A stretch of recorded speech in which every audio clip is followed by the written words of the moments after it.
bastardët e komunizmit dhe komunizmi na kishte formësuar mendësinë. Adam Michniku, që është një nga disidentët më të mëdhenj dhe pastaj nga figurat kryesore të tranzicionit polak, ka thënë një gjë fantastike kur shikonte se çfarë ndodhi me elitat mbas komunizmit, që e humbën elitat. Ca bashkëpunuan me ish komunistët, ca u bën autokratike, thotë një gjë fantastike. Thotë herojnë luftuan për liri, po herojnë nuk e donin lirinë.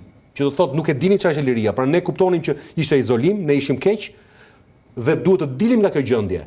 Por se si duhet të ndërtonim shoqëri të lirë, nuk e dinim. Pra ne dinim konceptin e lirisë, por nuk e dinim si funksionon liria, nuk e imagjinonim dot. Dhe kjo që e mang. Dhe po Michniku thotë gjë tjetër. Në fund ditës, ne edhe që kërkuam lirinë, edhe që e sollëm lirinë në një farë mënyre, ishim fëmijët i legjitim, bastardët e komunizmit. Dhe komunizmi na kishte formësuar mendësinë.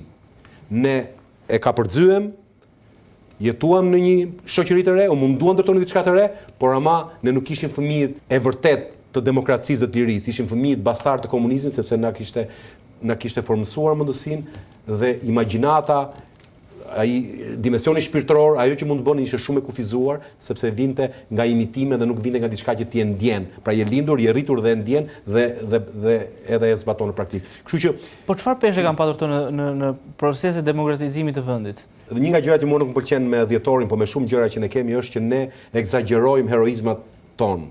Edhe un kam qenë që nga momenti i parë në dhjetor. Ne kemi qenë shumë të trembur, nuk kemi qenë ai trima sa thon sot. Ne e vram frikën, merita jonë që ne e vram frikën për disa orë. Ne u ngritëm për kërkesa ekonomike. Ne kemi thënë në rrof presidentin Ramizalia, që sot thot njëri fare. Ne kemi kërkuar që ta takonin Ramizalin, që atë natë. Ne kemi broritur kundër Enver Hoxhës, por prapë mendoni që Ramizalia mund ta menaxhonte dhe mund të jepte pak liri. Pra ka qenë ndryshe. Ne ishim, nuk e dinim çfarë ishte pluralizmi. Më kujtohet që në momentin e parë ne bëm ja 30 kërkesa. Dhe më kujtohet kemi takuar Gramos Pashkën atëherë dhe tha, po ju po kërkuat pluralizmin, hiqini gjithë të tjerat se pluralizmi sjell gjitha këto gjëra. Pra ne kërkonim edhe pluralizëm, po edhe të mos kishte burgosë politik, po edhe të kishte liri mendimi, po edhe të shpreh kërkesa njëra mbas tjetrës.